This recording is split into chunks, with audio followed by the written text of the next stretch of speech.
and food web. Before we discuss this topic, I would like to ask a question about this. You had breakfast this morning. Why do we eat? Look around you. Are we the only person who eat? No, your pet dog need food. Fish in the ocean need food. Even plants, they perform photosynthesis to synthesize their own food, to manufacture their own food. But why? Because food, it acts as a fuel to provide energy. But why do we need energy? Look, all living cells, they need to perform various cellular and metabolic activities like respiration, growth and regeneration, digestion. So all these functions require energy to perform. So food chain and food web are part of ecosystem. So before we proceed, I would like to brush up few things about ecosystem. Like eco means environment, and system means all living and non-living things, they are interconnected and interrelated and interdependent on each other, and together all make a complex. To maintain a well-defined flow of energy in each trophic level, in each food level, and because the ecosystem, the climatic factors, the components, they are not constant. It's an open system, so variable and continuous loss of energy and material occur. So if we'll discuss a structure of an ecosystem, it has two components. First, abiotic components and biotic components. Prefix a means not, without, and bios means life. So anything without life, consider as non-living component. It includes inorganic or organic materials like and climatic factors like pH and light and temperature. And bios means life, means living component, and it includes autotrophs, heterotrophs, and decomposers. So autotrophs, they are producers or first trophic level. They manufacture their food, and they have the capacity to produce and manufacture their food. Example, plants and photosynthetic bacteria. Now heterotrophs, they are consumers. They rely on autotrophs for their food. Heterotrophs, they are of following types. First, primary consumers. So primary consumers will always be herbivores because they are totally dependent on plants for their food. Secondary consumers, they rely on primary consumers or herbivores, and the process goes so on, like keep continue.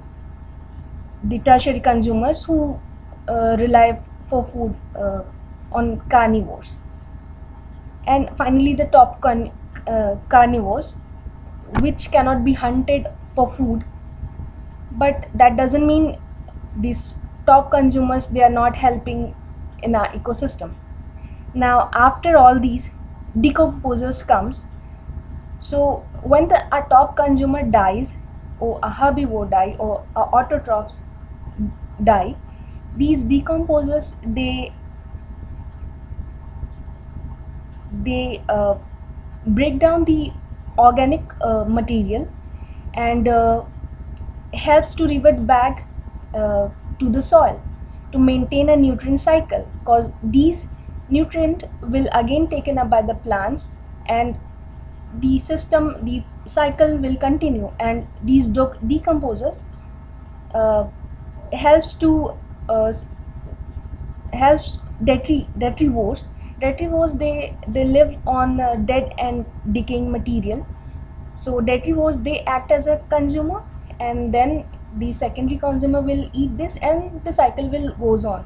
So decomposers, they are very helpful, and they help to continue the material cycle. So to discuss a structure system, I would like to show you a flow chart in which sunlight from sun is taken up by producer. By this process, they are fixing up the solar energy and make it available for the next level, the next trophic level, which is herbivores, the primary consumers, and the secondary consumers, they are carnivores, and finally to the top carnivores, they are tertiary consumer. And as you can see, there is an arrangement there is an order of producers to carnivores. So each food level from producer to top carnivores is considered as a trophic level. So producers, they consider as first trophic level, herbivores second trophic level, carnivores third, and the top carnivores fourth trophic level. As you can see in the flow chart, there is a arrow mark. So the arrowhead denotes the flow of energy. In each step, there is a flow of energy, and the flow of energy is unidirectional, because energy taken up by producers cannot revert back to the sun, or energy taken up by herbivores cannot be revert back to producers or autotrophs. And as I have said earlier, it's an open system. Nothing is constant. We cannot maintain temperature and climatic factors and all other components constant. So because of continuous and variable changes, the loss of energy and loss of material is occurring. So because of this, only 10% of energy is taken each level and gets transferred to another trophic level each time. So in this way, energy keep on decreasing with each and every trophic level. Now coming to our topic, food chain. Food chain is something, it's a series of an organism which are feeding on another. So example is grassland ecosystem. Grass, considered as a producer, eaten by a rabbit, and rabbit can be eaten by a hawk. So each food level, each step is considered as a trophic level, and by the process of eaten and being eaten is to maintain a well-defined flow of energy, a transfer of energy to each level from producer to top carnivore. And in each process, there is a continuous and variable loss of energy is occurring. So only 10% of energy is taken and gets transferred to the another trophic level. And in this process, the lower part of the food chain, that is the producer one, they have the greater number of individuals. So if you'll represent this in a the graphical representation of a food chain is constitutes a pyramid. So in which you'll see the base of the pyramid is occupied by producers, and it is broad as compared to the apex, which is occupied by the top carnivore. Now food web. Now if you'll imagine, food chain cannot occur independently in our ecosystem, because let us consider an example like grass or crops or food grains.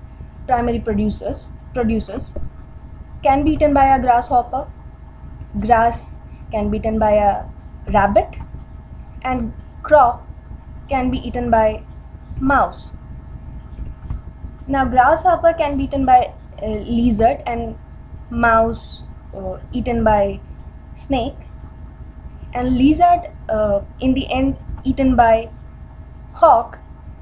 Snake can also eaten by hawk, and rabbit as well. So if you'll see, there's different food chains, because we are living in an ecosystem. There are different examples of ecosystem, like forest ecosystem. If we'll consider a terrestrial ecosystem, then there's a grassland ecosystem, forest ecosystem, aquatic ecosystem. So there are a number of food chains, and each food chains are interconnected and interlocked, and they are interdependent on each other. And instead of making a single chain is like a structure, they are forming a branching. They are from forming branching lines called a food waves. So if you see each organism here in food wave, each organism is generally eaten by two or more kind of organism. So food web is very much important for our ecosystem to maintain and balance the equilibrium. The exact definition of food web is various food chains are interconnected and interlocked at different trophic levels and together form a food web. Now, decomposers. The role of decomposers is very much important for our ecosystem. Now, after the top carnivore, because top carnivore cannot be eaten by or cannot be hunted for food or cannot be eaten by other organisms. So what? They are also very much important for our ecosystem. They are doing much for our ecosystem. How come?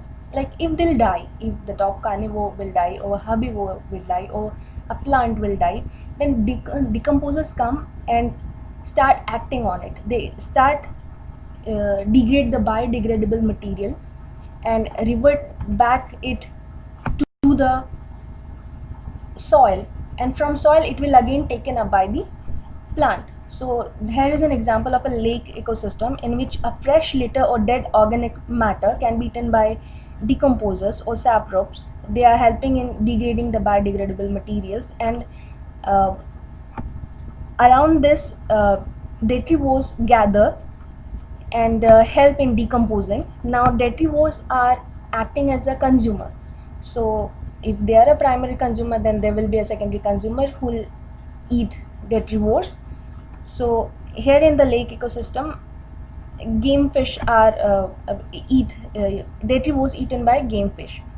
So again, it helps in maintaining a continuous flow of nutrients in our ecosystem, because it not depend on solar radiation, and when it decomposes the biodegradable element and material, it revert back to the soil, and from soil it will again taken up plants, and from plants it will taken by herbivores, and so the cycle will continue. So in the end, it is helping in maintaining and continuing the material cycle. So in the end, I would like to ask you to ask few questions from yourself, like if any of this trophic level will vanish or will extend, then what will happen? Vulture, not very fascinating bird, but very much useful in our ecosystem. How come? Like each and every trophic level is important. If there is only producers, then the whole earth will cover from producers, and if there is only carnivores and there is no herbivores, or the number of carnivore will exceed, then because of less of herbivores,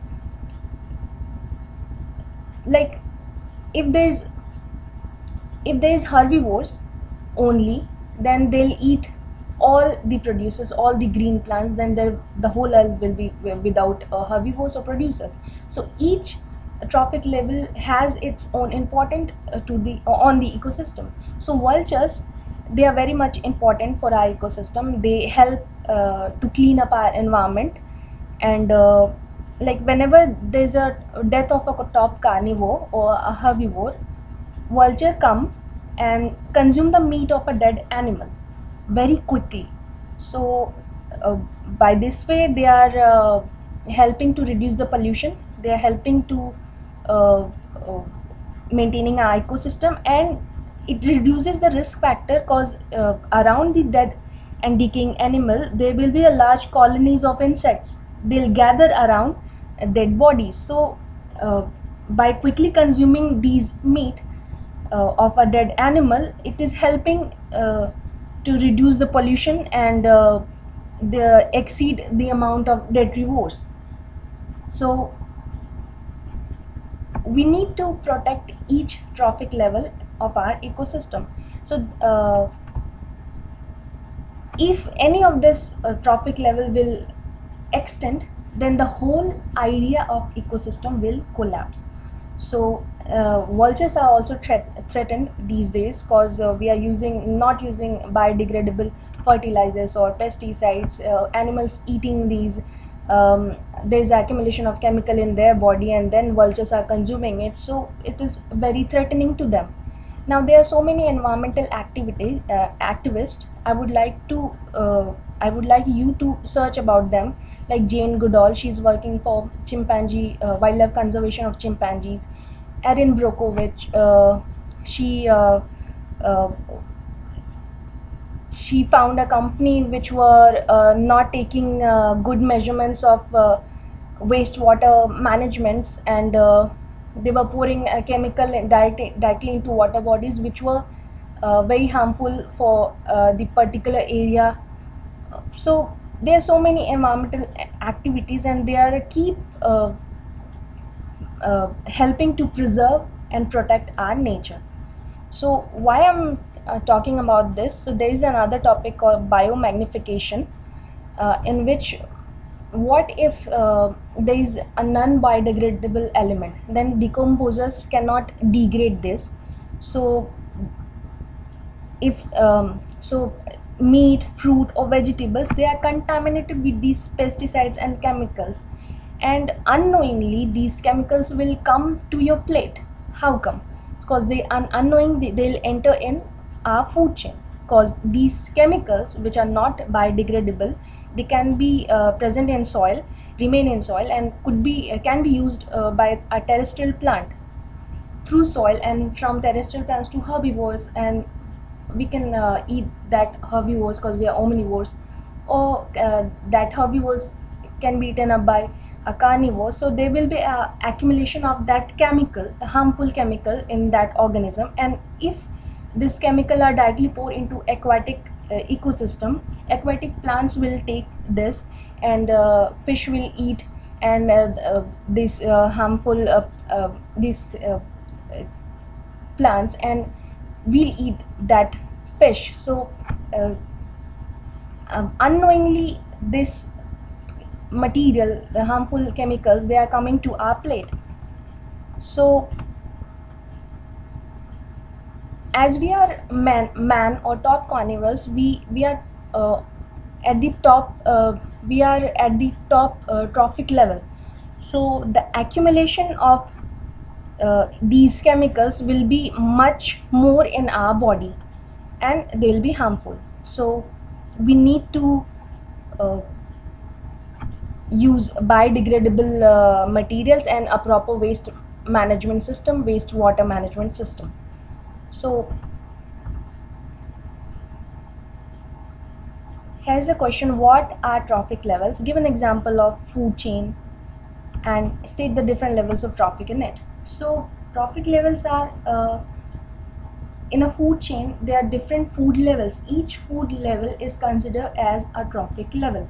Now definition wise, we can say that trophic level structure is an organized order of producer to consumer, and in each ecosystem, like whether it's a forest ecosystem, grassland ecosystem or aquatic ecosystem. So if we'll graphically represent this trophic level, so it constitutes a pyramid. How come? Like the producer occupies the base of the pyramid, and the tertiary consumer occupy the apex of the pyramid. So as we know, the lower part of the food chain, they are in greater size, they are in greater number. So that's why the base part of the pyramid is broad as compared to the apex. So give an example of food chain and state the different levels of trophic in it. So food chain is a series of organisms which are feeding on one another Example, producer like grass is eaten up by rabbit, and rabbit is eaten up by hawk. So the process of eating and being eaten is to maintain a well-defined flow of energy in our ecosystem. So in uh, each step, each food level is considered as a trophic level, and it will represent these trophic level from the arrangement of producer to top consumer, top carnivore. It will represent this in a graph, graphically draw a diagram or graphically represent this. It will constitute a pyramid. Like as we know, producers, they are large in number, they occupy the base of the pyramid, so that's why they are broad, because they are large in numbers. And the top carnivore will occupy the apex, and as compared to producer, the top carnivore, the individuals of top carnivore, they are lesser than the producer. So for producer is considered as first trophic level, and the second primary consumer is considered as second trophic level, and so on. The top consumer or top carnivore considered as third trophic level. What is the role of decomposers in our system? Decomposers are very much important for our ecosystem. So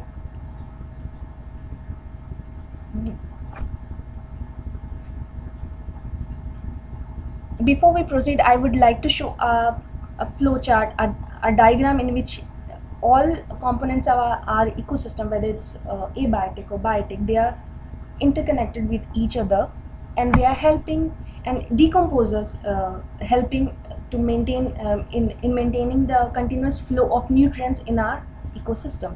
Like plants, they are taking soil and water from soil, and sunlight from atmosphere, and they produce food by the process of photosynthesis and eaten up by herbivores.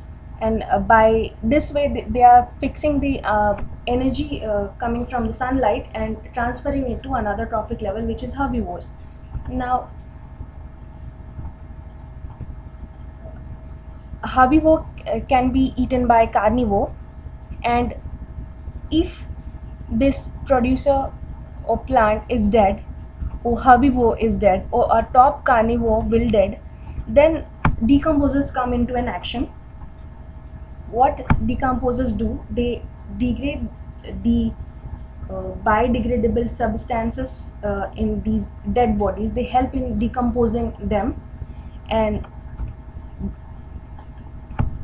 by this way they are reverting back the nutrients to the soil, and from soil it will again taken up by plant, and the food chain, the food wave will continue.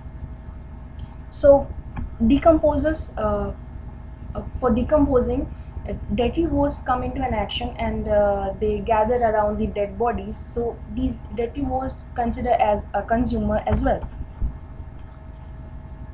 So ultimately the role of decomposer is very much important. They help to balance and maintain an equilibrium in our ecosystem. We can see a fresh example of a lake ecosystem where litter of fresh dead organic matter is decomposed by decomposers or saprops, and detrivores, they gather around these dead organic matter and act as a primary consumer, and can be eaten by secondary consumer. Here in the lake ecosystem, game fish is a top consumer, carnivores in here over here. So if we'll consider whether it's a biotic or abiotic component, decomposers are very much important to maintain an equilibrium. So simultaneously, when a grazing food chain is there, a detrivorous food chain is also, it come after the end of a grazing food chain. So after the death of an organism, whether it's plant or animal or herbivore, decomposers come into an action. They degrade the biodegradable material, convert these organic matter into the raw form of nutrient, and reverting it back to the soil, and from soil it will again taken up by the plant. So they help to maintain this cycle and the whole idea of ecosystem. Thank you.